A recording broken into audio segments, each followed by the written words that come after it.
할렐루야. 우리 안에서 능력과 권세와 우리를 끝까지 아버지의 나라로 인도해 주시는 그 견인하심의 은총이 우리 살아가는 성도님들과 가정 가운데 늘 충만하시기를 주님의 이름으로 축원합니다. 여러분, 믿음 생활이라고 하는 것은 내가 지금 무엇을 보고 있느냐 이것에 따라서 결정된다고 해도 과언이 아닙니다. 성경은 명확하게 믿음은 들음에서 난다 이렇게 분명하게 말씀합니다. 그렇습니다. 믿음은요, 우리가 이 성경의 말씀, 기록된 말씀, 약속된 말씀, 선포된 말씀을 내가 들음으로 내 안에 그 믿음의 씨앗이 심겨지게 되는 것이고요, 그 말씀이신 예수님을 계속해서 날마다 나의 영의 양식 삼아서 먹고 마심으로 내 믿음이 성장하고 자라가게 되는 것입니다. 그리고 그렇게 말씀을 듣고 먹음으로 그 안에 믿음의 씨앗이 자라가는 성도들은요, 필연적으로 어떤 눈이 활짝 열리게 될까요? 영적인 눈이 활짝 열리게 되는 거예요. 소위 영안이 활짝 열리게 된다, 그것이죠. 왜 그렇습니까? 말씀을 먹으면요, 성령께서 내 안에서 살아주심을 내가 온전히 느끼기 때문에 내 안에 그 성령의 역사를 통해서 전에는 이 육신의 눈으로 보여지고 인식되는 것만을 내가 보았다라고 한다면 이제는 영의 눈이 활짝 열려짐으로써 그동안 육신의 눈으로는 볼 수 없었던 보이지 않는 것들을 보게 되는 역사가 내 안에 일어나게 되는 것입니다. 그래서 진짜 믿음이 있는 사람들은 히브리서 11장 1절의 말씀처럼, 바로 저 말씀인데요, 우리 같이 한번 읽어볼까요? 시작. 믿음은 바라는 것들의 실상이요 보이지 않는 것들의 증거니. 아멘. 이 말씀처럼 말씀이 진정 보여지고 믿어지는 은총을 누리게 되는 것입니다. 즉, 영안이 활짝 열려짐으로써 믿음의 렌즈를 통해서 장차 앞으로 이루어질 소망이 실제로 이루어지게 될 것이다 라고 하는 것을 현재에서 바라보게 되어지는 은혜를 누리게 되는 것이고요, 보이지 않는 것들이 진실로 실제하고 있다라고 하는 것을 보여지게 되는 역사가 우리 심령 가운데 일어나게 되는 것입니다. 그렇기 때문에 날마다 말씀을 가까이 하는 것이 성도에게는 너무너무 매우 중요한 것입니다. 내 삶 속에서 말씀을 놓아버리게 되면 내 안에서 성령님께서 나와 함께하고 계심과 역사하고 계심을 내가 느끼지 못하고 누리지 못해요. 그렇게 되면 점점 영안이 흐려지게 되면서 어떻게 될까요? 믿음의 눈으로 세상을 바라보는 것이 아니라 점점 육신의 눈으로 세상을 바라보게 되기 때문에 내 삶 속에서 어려운 일을 만날 때마다 믿음이 없어서, 승리에 대한 확신이 없어서 늘 두려워하고 불안해하고요, 그래서 판판이 깨지는 삶을 우리가 살아가게 되는 것입니다. 왜 그럴까요? 우리의 싸움은 혈과 육, 곧 보이는 것들과의 싸움이 아니기 때문에 그래요. 여러분, 에베소서 6장 12절에서 이렇게 말씀을 하고 있는데, 우리 에베소서 6장 12절의 말씀을 같이 한번 읽겠습니다. 시작. 우리의 씨름은 혈과 육을 상대하는 것이 아니요 통치자들과 권세들과 이 어둠의 세상 주관자들과 하늘에 있는 악의 영들을 상대함이라. 아멘. 여러분, 이것이 무슨 말씀입니까?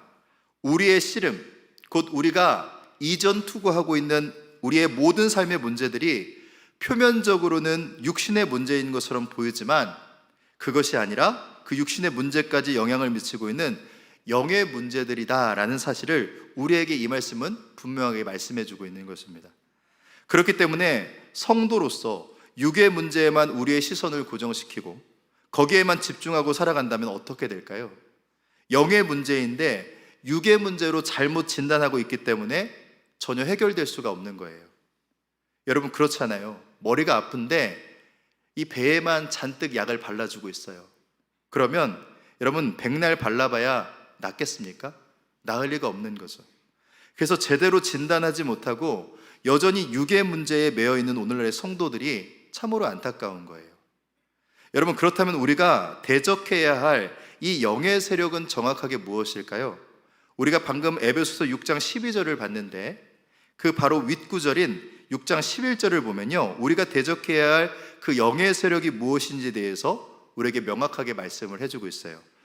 우리 에베소서 6장 11절 말씀 같이 읽겠습니다. 시작. 마귀의 관계를 능히 대적하기 위하여 하나님의 전신갑주를 입으라. 아멘. 여러분, 이 말씀을 보시면 우리가 대적해야 할 영의 세력이 누구라고 말씀하십니까? 마귀라고 얘기하고 있습니다. 성경에서는 사탄이라고도 얘기하고 있고요, 이 세상 임금이라고도 얘기하고 있고요, 공중권세 잡은 자라고 성경에서 그렇게 표현하기도 합니다. 성경은 이 마귀의 관계를 대적하라 이렇게 말씀하고 있어요. 그렇다면 마귀는 어떻게 그 관계, 곧 그 간사한 계략들을 펼쳐나갈까요? 아까 읽었던 에베소서 6장 10절 말씀을 우리가 다시 한번 보시면, 우리의 씨름은 혈과 육을 상대하는 것이 아니요 통치자들과 권세들과 이 어둠의 세상 주관자들과 하늘에 있는 악의 영들을 상대함이라 이렇게 말씀하고 있습니다. 이것이 무슨 의미입니까? 우리는 마귀를 직접 상대하는 것이 아니고, 여기서 말씀하고 있는 이 통치자들과 권세들과 이 어둠의 세상 주관자들과 하늘에 있는 악의 영들, 이들이 마귀의 관계를 실행하는 실질적인 대리인들인데, 이들이 우리의 삶 속에 깊숙이 침투하여서 관계를 일으키고 있고 우리는 그들을 상대하고 있다라고 말씀해주고 있는 거예요. 그렇다면 이들의 실체가 무엇일까? 여러분, 이것을 알기 위해서는 이 중에 파란색으로 되어 있는 권세들이라고 하는 단어에 한번 여러분 주목해 봤으면 좋겠습니다. 여러분, 이 권세들이라고 하는 말은 헬라어로 엑수시아이라고 하는 단어가 사용이 되었고요, 더 쉽게 영어로는 더 파워스라는 단어가 사용이 되었습니다. 따라서 이 권세들은 쉽게 말하면 힘들이에요. 힘들. 어떤 힘들을 얘기하는 것일까요? 우리에게 영향을 미치는 영적인 힘들을 의미하는 것이죠. 여러분, 우리가 가만히 이렇게 서 있기만 해도 사실은 우리에게 여러 물리적인 힘들이 작용하고 있다는 사실을 여러분 알고 계시지 않습니까? 제가 이과가 아니고 이 물리학에 대해서는 젬병이라서 정확한 표현인지는 잘 모르겠습니다만, 가령 제가 이렇게 서 있기만 해도 저를 지구 중심으로 잡아 끌어당기는 중력이 작용을 하죠. 그 중력에 반발해서 제가 땅을 뚫고 내려가지 않도록 제가 딛고 선 땅이 저를 받쳐주는 수직항력이 작동을 합니다. 그렇죠? 그래서 저는 하늘로 뜨지도 않고 땅으로 꺼지지도 않고 이렇게 서 있을 수가 있는 거예요. 마찬가지로 제가 앞으로 걸어갈 때도 마찬가지입니다. 땅을 밀고 앞으로 나아갈 수 있도록 마찰력이 필요하고요, 엄밀히 말하면 정지 마찰력이라고 얘기하더라고요. 그 마찰력이 필요하고, 제가 땅을 밀 때 땅도 제 발을 밀어주는 반발력이 작동을 합니다. 그래서 우리는 앞으로 나아갈 수가 있는 거예요. 즉, 우리가 느끼지는 못하지만 수많은 물리적인 힘들 덕분에 우리는 걷고 서고 뛰고 활동할 수가 있는 것입니다. 여러분, 영적인 영역도 마찬가지라는 거예요. 우리는 영적인 존재들입니다. 인간과 동물의 결정적인 차이가 무엇이죠? 바로 인간은 영적인 존재라는 거예요. 그런 영적인 존재들인 우리에게 당연히 영적인 여러 힘들이 작용할 것 아니겠습니까? 그래서 우리는 느끼지 못하지만 그 영적인 힘들, 곧 영적인 권세들이 우리도 모르는 사이에 우리의 영에 영향을 미치고 있다라고 하는 것을 우리는 기억해야 된다라는 것입니다. 여러분, 그렇다면 그 영적인 힘들, 곧 영적인 권세들은 어떻게 우리에게 영향력을 미칠까요?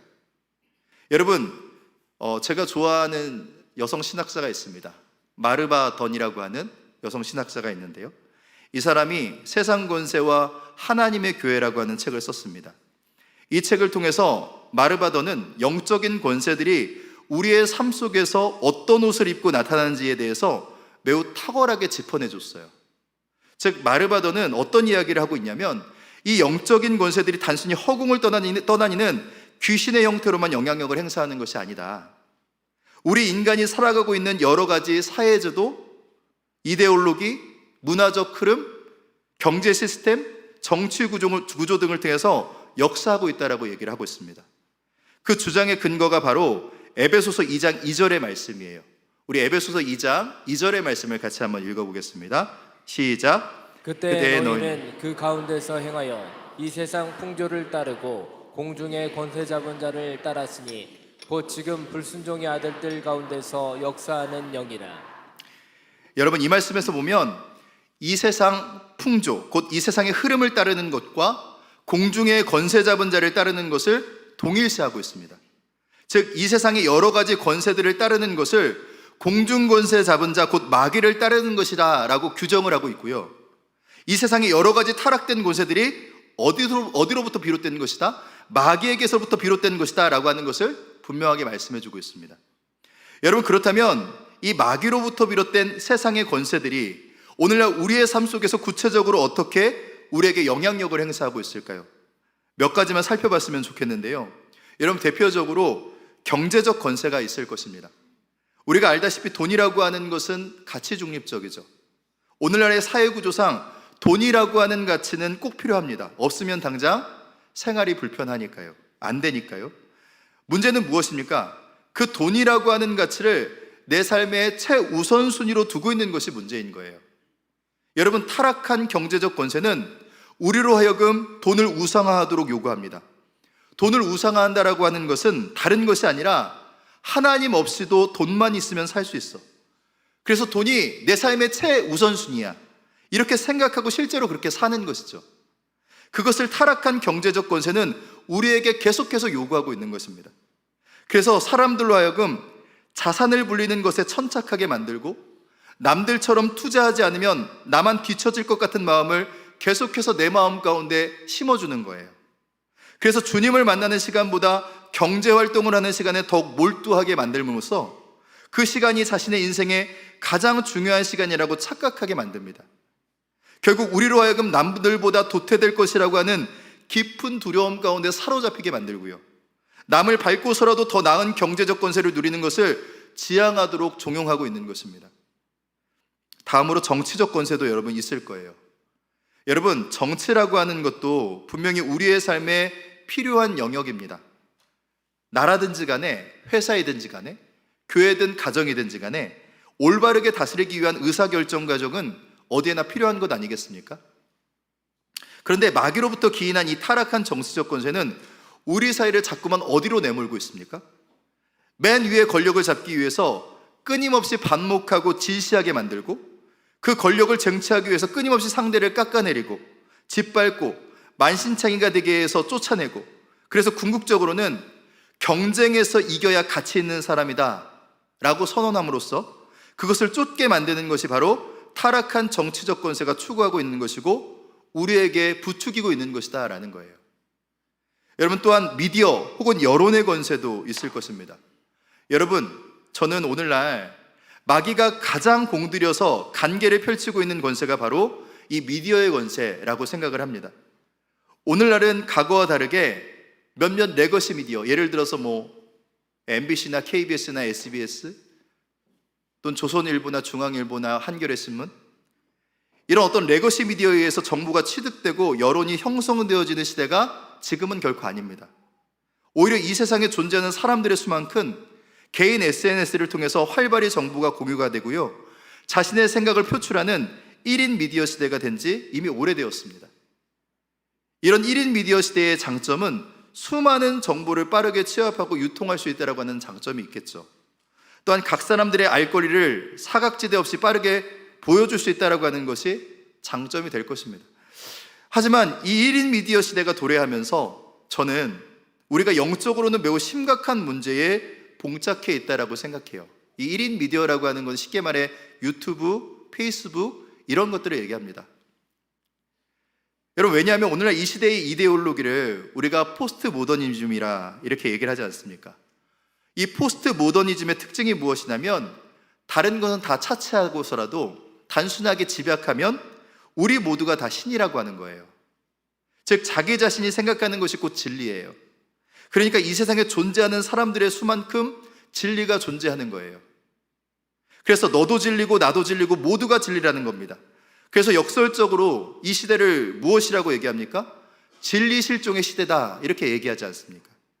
그런데요, 이런 포스트 모더니즘의 특징과 가장 잘 부합되는 매체가 무엇인가? 저는 바로 이 1인 미디어다라고 생각을 합니다. 여러분, 그래서 어떻습니까? 오늘날 개인의 SNS에서는 끊임없이 자기 생각, 자기 주장, 자기 과시가 계속해서 표출되고 있습니다. 그래서 성경의 진리보다 각자의 진리가 더 빠르게 확산되어지고 강요되어지고 수용되어지고 있습니다. 여러분, 결국 마귀가 이 타락한 미디어 권세를 통해서 우리를 종속시키려고 하는 계략은 무엇이냐면 끊임없이 자기 과시를 통해서 자기 진리에 매몰되게 하는 것입니다. 그래서 참된 진리인 하나님의 말씀과는 멀어지게 만드는 것이죠. 또한 자신과 타인을 끊임없이 들여다보고 비교함으로써 주어진 것에 대한 감사보다는 끊임없이 개인의 욕구를 더욱 충실하게 쫓게 만듭니다. 그래서 그것을 성취하기 위해서는 수단과 방법을 가리지 않는 존재로 나아가게 하죠. 그래서 자신보다 보이는 것이 화려해 보이는 사람들을 맹목적으로 추종하게 만들고요, 자신보다 덜 화려해 보이는 사람은 비하하고 조롱하는 영적 비인간화가 가속화되어지게 만드는 것이 이 미디어 건세를 활용한 마귀의 계략인 것입니다. 여러분, 우리는 영적으로 깨어 있어야 되는 것입니다.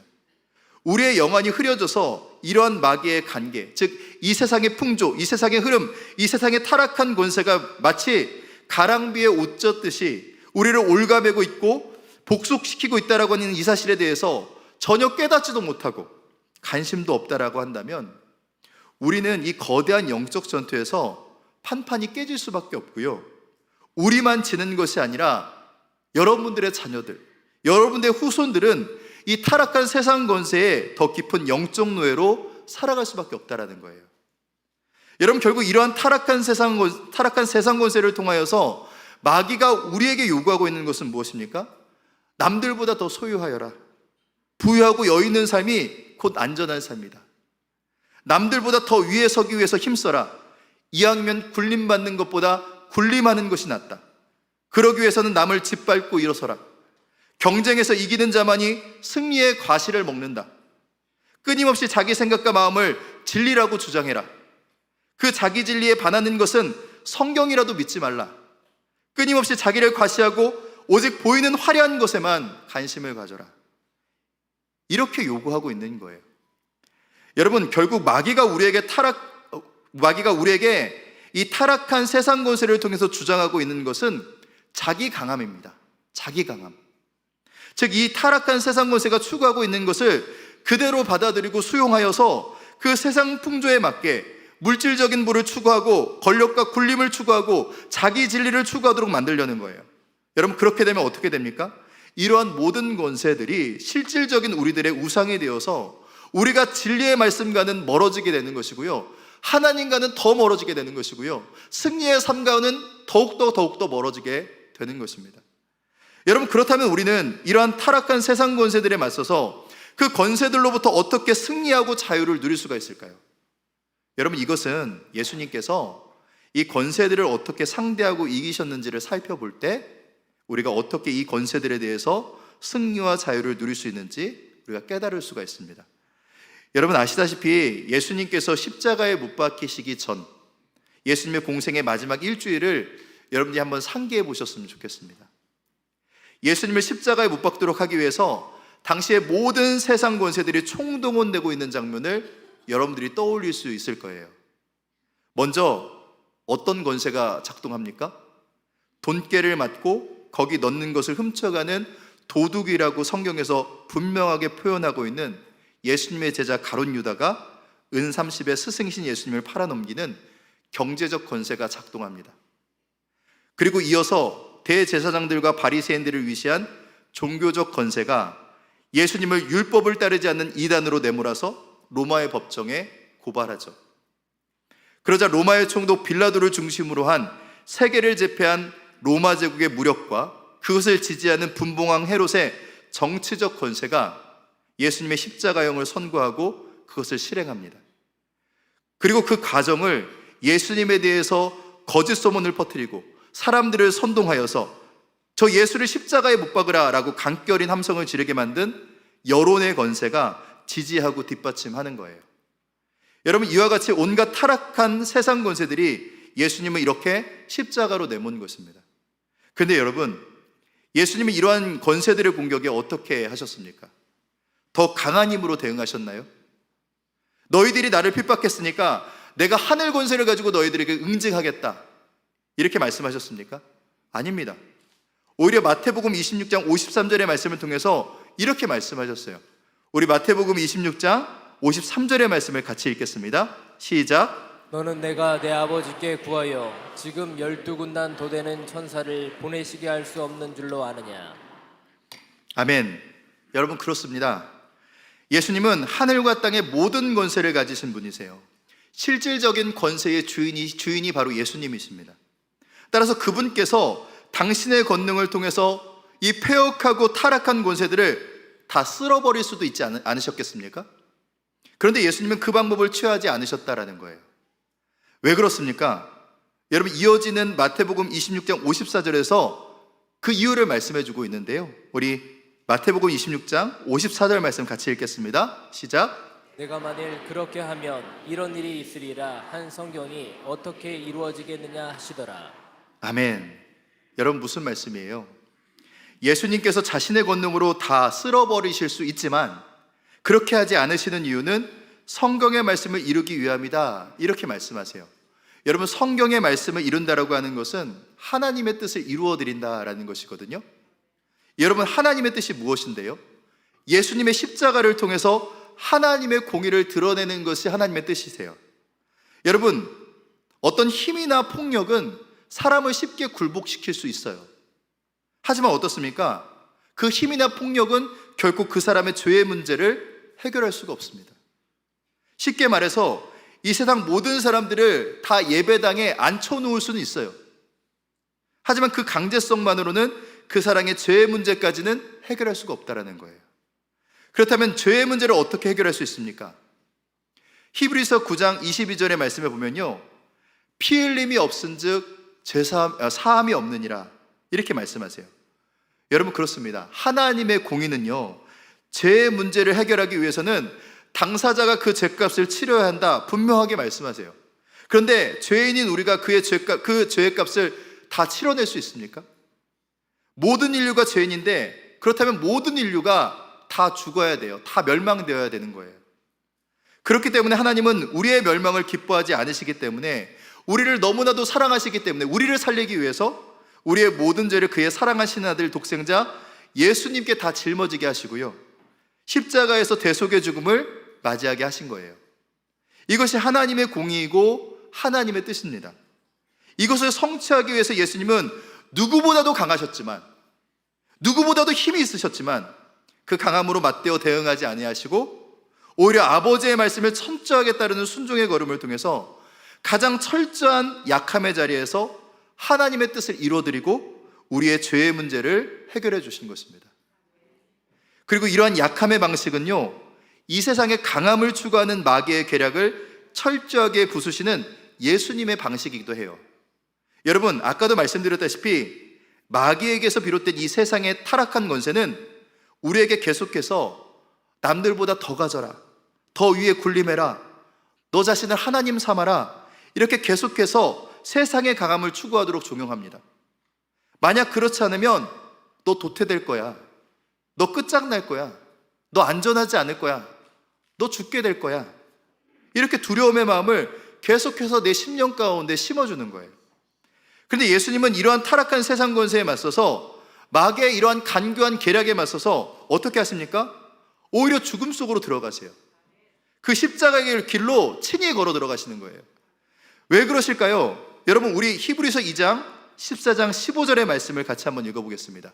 같이 읽겠습니다. 시작. 자녀들은 혈과 육에 속하였음에 그도 또한 같은 모양으로 혈과 육을 함께 지니심은 죽음을 통하여 죽음의 세력을 잡은 자 곧 마귀를 멸하시며 또 죽기를 무서워함으로 한평생 매여 종로로 타는 모든 자들을 놓아주려 하심이니. 아멘. 여러분, 무슨 말씀입니까? 우리가 혈육으로 되어 있는 것 같이 예수님께서 혈육으로, 인간의 몸으로 이 땅에 오신 이유는 친히 걸어 들어가신 그 죽음을 통해서 죽음의 세력 곧 마귀를 멸하시고 또 죽기를 무서함으로 한평생 그 죽음의 세력에 매여 종로로 타고 있는 모든 자들을 놓아주시기 위해서 그리하셨다, 이렇게 말씀하고 있는 거예요. 즉, 마귀가 주장하고 있는 강하지 않으면 너희 죽을 거야 라고 하는 이 주장에 한평생 붙들리고 매어가지고 그 마귀에게 종노릇함으로써 타락한 세상 권세를 따르고 있는 자들에게 예수님은 뭐라고 말씀해주고 계시다고요? 그거 아니야. 타락한 세상 권세에 맞서서 네가 죽었음을 선포할 때 우리는 역설적이게도 그 죽음의 권세에서 벗어나서 진정한 생명을 누리게 되는 거야, 이렇게 말씀해주고 있는 거예요. 여러분, 이렇게 예수님은 십자가의 죽음이라고 하는 이 약함을 통해서 강함을 추구하는 타락한 세상 권세들을 무력화시키신 것입니다. 그래서 오늘 본문 말씀인 골로새서 2장 15절은 이렇게 선언하고 있지 않습니까? 우리 다시 한번 읽겠습니다. 골로새서 2장 15절 같이 읽습니다. 시작. 통치자들과 권세들을 무력하여 드러내어 구경거리로 삼으시고 십자가로 그들을 이기셨느니라. 아멘. 여러분, 그렇습니다. 예수님의 십자가의 죽음이라고 하는 그 약함이 오히려 타락한 세상 권세들의 정수리를 깨트리는 가장 치명적인 힘과 능력이 된 줄로 믿습니다. 여러분, 그러므로 우리가 이 타락한 세상 권세들에 맞서서 우리가 취해야 할 무기가 무엇이겠습니까? 그것은 바로 약함이다라는 것입니다. 약함. 그런데 너무나도 안타까운 것은 이렇게 이 약함의 진리를 드러내야 할 우리 교회 공동체가 오히려 타락한 세상 권세들의 강함을 추구하는 모습을 지속적으로 보여주고 있다는 거예요. 여러분, 오해하지 마시기 바랍니다. 우리 교회를 얘기하는 것이 아니고요, 이 땅의 수많은 지상교회들에게 벌어지는 일들을 얘기하고 있는 것입니다. 이 땅의 교회가 정말 약함을 자랑해야 되는데 약함을 자랑하지 않고 몇천억의 예배당 건물의 웅장함과 성도의 숫자와 재정의 크기를 자랑하고 있습니다. 마치 직분이 계급인 것처럼 어떤 직분은 존경과 예우를 받고 어떤 직분은 무시를 당합니다.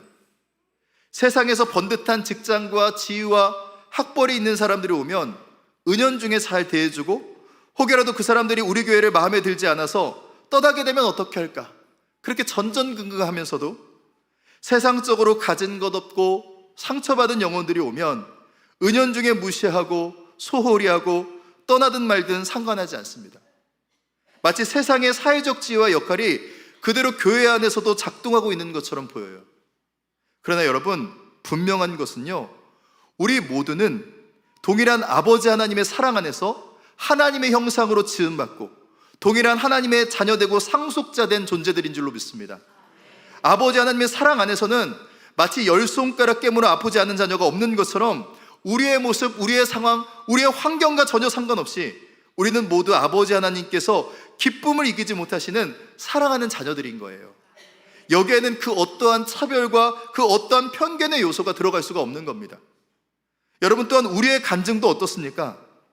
나는 날마다 죽노라 라고 하는 이 사도 바울과 같은 나의 약함을 자랑하고 내가 주 안에서 철저히 죽은 존재임을 드러내는 내 자아의 부서짐에 대한 간증들이 우리들 가운데 충만해야 되는데, 내가 예수님 믿었더니 사업이 잘 되더라, 자녀들이 좋은 대학 좋은 직장 들어가더라, 사회적 지위가 올라가더라, 부동산과 주식이 잘 돼서 돈을 많이 벌었더라, 이런 간증들을 주로 하고 있어요.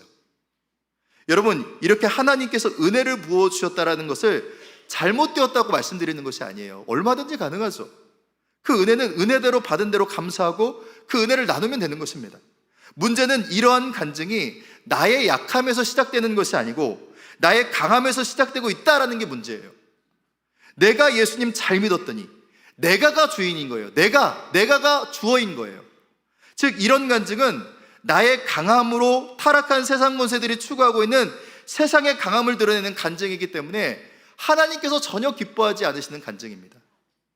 여러분, 교회는요, 세상의 강함을 자랑하고 과시하는 공동체가 되어서는 절대로 안 됩니다. 오직 그리스도의 십자가만을 자랑하는 약함의 공동체가 되어야 되는 거예요. 여러분, 공동체 안에서 또한 우리의 삶의 자리에서 이 약함을 자랑할 때 어떤 은혜가 우리에게 임하게 될까요? 우리 고린도후서 12장 9절의 말씀인데 우리 함께 읽어보겠습니다. 시작. 나에게 이르시기를 내 은혜가 내게 족하도다. 이는 내 능력이 약한 데서 온전해짐이라 하신지라. 그러므로 도리어 크게 기뻐함으로 나의 여러 약한 것들에 대하여 자랑하리니 이는 그리스도의 능력이 내게 머물게 하려 함이라. 아멘. 여러분, 너무나도 유명한 말씀이잖아요. 이 말씀에서 저 파란색 글씨 온전하여짐이라 라는 부분을 우리가 좀 주목해서 봤으면 좋겠습니다. 원래 이 온전하여짐이라 라는 말은 헬라어로 텔레이오라고 하는 온전하여지다 라는 뜻의 단어가 사용되었어요. 뒤에 우리 그 표를 한번 보여주시겠어요? 그래서 지금도 이렇게 성경에는 이렇게 개역개정판에 번역이 되어 있는 것이죠. 하지만 바울 서신을 연구하는 학자들에 의해서 이 온전하여짐이라고 하는 단어는 텔레이오보다는 텔레오로 번역하는 것이 더 합리적이다, 맞다, 이렇게 결론이 도출되고 있습니다. 이 텔레오는 마치다라고 하는 뜻을 가지고 있어요. 따라서 이 텔레오라고 하는 마치다라고 하는 의미로 이 부분을 번역하면 이 문장은 전혀 다른 문장이 됩니다. 지금 성경은요, 이는 이 텔레오로 번역을 하면 지금 성경은 이는 내 능력이 약한 데서 온전해지면 이렇게 말씀하시잖아요. 그러니까 이 뜻은 어떤 의미냐면 하나님께서 내 능력에 약해진 부분을 고치고 보완하시고 막 이래가지고 내 능력을 온전케 해주신다는 의미예요. 즉 내가 가지고 있는 능력을 고쳐주셔서 내 능력을 더욱 강하게 해주신다, 이런 의미가 있어요. 하지만 마친다는 의미의 텔레오라고 하는 단어가 쓰이면 전혀 다른 말이 됩니다. 어떤 말이 되냐면 이는 내 능력이 약한 데서 끝마쳐짐이라, 이 의미가 되는 거예요. 즉 내 능력이 약함 가운데서 끝났다, 내 능력이 끝났다, 이렇게 말씀하고 있는 거예요. 그리고 그 끝난 자리에 무엇이 머문다라고 말씀하고 계세요? 그리스도의 능력이 머문다, 내주한다, 이렇게 말씀하고 있는 것입니다. 여러분, 무슨 말씀이에요? 우리가 약함을 자랑하게 될 때 우리의 능력은 거기서 끝나게 된다는 거예요. 그런데 그렇게 우리의 능력이 바닥나고 멈추고 마침표를 찍은 그 자리에 누구의 능력이 역사하게 된다는 것입니까? 예수 그리스도의 능력이 내 안에서 역사하기 시작하게 된다라는 거예요. 즉 내가 주님 나도 할 수 있습니다, 내게도 아직 힘이 있어요, 이렇게 내 힘을 내세울 때에는 주님의 능력이 역사하는 것이 아니라 우리가 세상의 권세 앞에서 철저히 깨어지고 부서져서 주님 저는 아무것도 할 수 없어요, 나의 지혜와 능력이 여기서 멈췄습니다, 여기서 끝났습니다 라며 두 손을 들고 나의 약함을 고백하고 인정하는 바로 그 순간 그 자리에 주님의 역사는 임하신다라는 거예요.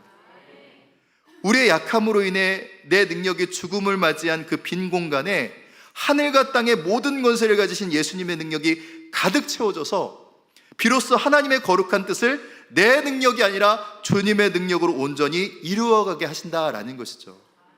그러므로 사랑하는 성도 여러분, 삶의 자리에서 직면하는 나의 여러 약함과 한계를 부끄러워하지 마시기 바랍니다. 세상은 그것을 실패라고 조롱할지 몰라도 성경은 도리어 그것을 크게 기뻐하며 자랑하라고 말씀하고 있습니다. 내가 철저히 약해질 그때에 비로소 내 안에 그리스도의 능력이 장막처럼 덮여서 머물게 된다라고 분명하게 이 말씀을 통해서 우리에게 얘기해 주고 있습니다. 그러나 여러분, 우리가 한 가지 잊지 말아야 할 것이 있어요. 우리가 오늘 이 자리에서 이 말씀의 은혜를 나누고요, 이제부터 나의 약함을 자랑하며 살겠습니다, 이렇게 굳게 결단하지만 막상 오늘 이 자리를 떠나서 내일 아침 세상으로 나아가게 되면 여러분 어떻게 될까요? 우리의 연약한 육신은 또다시 경제적 권세 앞에서 흔들립니다. 정치적 권세 앞에 짓눌려서 남들 위해 군림하기 위한 경쟁을 또한 시작하게 될 것입니다. 미디어의 권세 앞에 남들과 비교하며 자신을 과시하는 세상의 강함을 또 동경하는 나를 발견하게 될 것입니다. 내 자아를 내려놓고 십자가 앞에 겸손히 내 약함을 드러내기보다는 또다시 내 힘으로 이겨보려고 안간힘을 쓸 때가 더 많을지도 모르겠습니다. 여러분, 그렇습니다. 우리의 결심과 의지로는 결코 이 십자가의 길, 약함의 길을 끝까지 걸어갈 수가 없다는 거예요. 여러분, 그렇기 때문에 우리를 사랑하시는 아버지 하나님께서는 우리에게 누구를 보내주셨습니까? 바로 보혜사 성령님을 우리 안에 보내주셨습니다. 그분은 우리의 이러한 형편을 아시고 우리를 진정 돕는 영으로 우리 안에서 살아주시는 줄로 믿습니다. 우리 로마서 8장 26절의 말씀을 우리 마지막으로 다 같이 함께 읽겠습니다. 시작. 이와 같이 성령도 우리의 연약함을 도우시나니 우리는 마땅히 기도할 바를 알지 못하나 오직 성령이 말할 수 없는 탄식으로 우리를 위하여 친히 간구하시느니라. 아멘. 여러분, 그렇습니다. 우리 안에 살아주시는 보혜사 성령님은 우리가 이 타락한 세상 권세의 강함을 추구하여서 한평생 그 권세들의 종노릇하는 존재로 살기를 원하지 않으십니다. 오히려 우리의 약함을 아시고 그 연약함을 철저하게 도우시는 분이 우리 성령님이시다라는 거예요. 내가 세상 권세에 치여서 이리저리 깨어지고 내 힘이 다하여서 어찌할 바를 모르고 쓰러져 있을 때, 심지어 스스로 기도할 힘조차 없어서 깊은 절망 가운데서 신음하고 있을 때, 내 안에 계신 성령님께서는 말할 수 없는 탄식으로 나를 끌어안아 주시고 나를 위하여 친히 아버지께 간구해 주심으로 나를 붙들어 주시는 분인 줄로 믿습니다. 그 성령님의 도우심과 끝까지 우리를 포기하지 않으시는 그 견인의 역사가 있기 때문에 우리는 이 치열한 영적 전투에서 결코 망하지 않는 것입니다. 사랑하는 성도님들, 말씀을 맺겠습니다.